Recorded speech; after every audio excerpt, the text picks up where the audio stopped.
Vohma qilib bu attestatel olish shart emas. Bu nimaga kerak? Bu страховка. Iloji boricha oyna eshigidan ochmasanglar, bu ham shart narsa emas. Hozir ko'pchilik ajiotaj qilib buni olishim kerak. Bu narsalar qimmat, arzon emas. To'g'ri. Imkoni bo'lsa olinglar, lekin busiz ham hammasi normal holat. Prosta hozir birdaniga havo iflos bo'lganiga hamma vohma qilyapti. Eshik, oynalar yopiq bo'lsa, uylar havosi top-toza. Prosta hozir aytilayotgan narsa ochiq havoda yurmanglar deyishyapti. Naborot buni ko'pchilik uyimda ham havo iflos deb o'ylayapti. Uylarda havo doim toza, maksimum chiqsa 30-40 gacha chiqadi. Ko'chada 250, 300, ba'zi joylar 800 gacha ham ko'tarilyapti. Lekin uyni biz o'lchavamiz 50, maksimum 100, 100 qanaqa 4 eshik ochiq bo'lgandan keyin.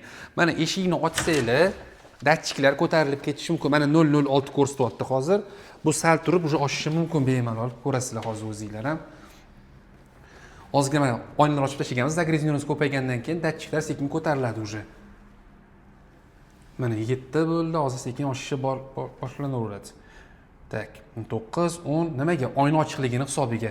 Endi bu uylarda страховка, o'shaning uchun vohma qilib bunga yopishish shart emas. Agar ochig'i ortiqcha pulinglar bo'lsa, olinglar, buni zarari yo'q.